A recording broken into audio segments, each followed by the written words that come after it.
Why can't it be good?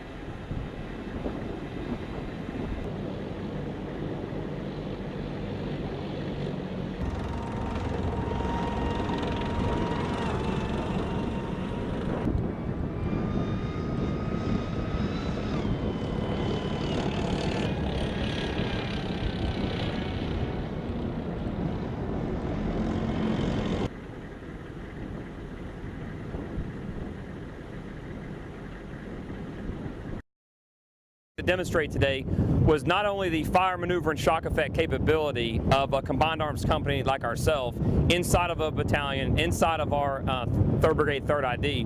We're able to bring in assets outside of that unit as well, especially including with our JTACs, controlling our fixed wing assets. We're able to have rotary wing assets come in from outside this brigade, and also demonstrate several key vehicles we have here: our Bradley fighting vehicle, our assault breaching vehicle, the M1 Abrams tank, and show how when those vehicles, when that combat power is synchronized, that's the effects we can get.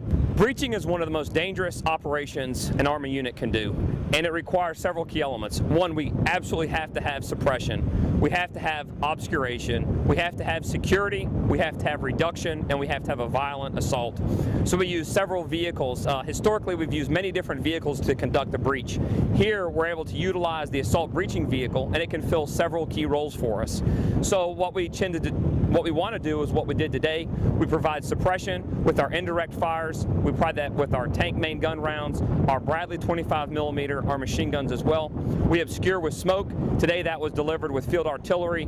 We add that capability with mortar rounds as well, and even our own tracks can provide their own smoke for obscuration. We also have to have, and of course suppression also includes our 155mm field artillery and our 120mm mortar rounds as well. So if we can synchronize all those assets, mix in some rotary wing, mixed in some fixed wing aircraft, we can conduct a successful breach with the fewest amount of casualties possible. In the profession of arms, the weapons always change. This brotherhood does not. You know, we can call it a brotherhood, a sisterhood. This family of war fighting doesn't change. So what we saw today was a synchronization of soldiers, a synchronization of war fighters. Whether we're on this equipment here, whether they were in the sky, we can see that synchronization, and they came together to deliver a tremendous amount of combat power on the battlefield.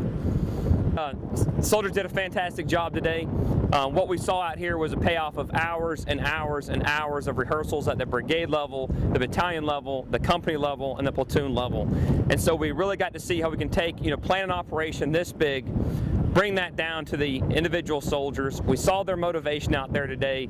I heard them on the net. We saw the professionalism, and they did an outstanding mission. So it was a great success for us, all the way from our lowest private up to the full colonel we have in command of our brigade.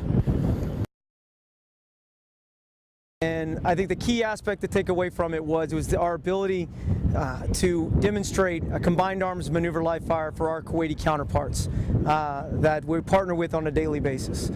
And what made today unique was doing a joint air attack team with the Air Force, with 35th Cav Attack Aviation Brigade, as well as elements of 115 Infantry, putting all those again into a live fire experience that I know our counterparts won't forget, but definitely our soldiers have that experience that they can put in their kit bag now as they move throughout their career. They're going to walk away with the ability to see that all of their training that we've done, from individual all the way to collective, has made into this culminating event for them, so to speak, where they were able to integrate every warfighting function, and they were able to witness it and do it very successfully. And I think soldiers that walk away from this experience today have a solid, great memory of what happened out here on Udari Range Complex. But we don't have the ability to maneuver like this at Fort Benning.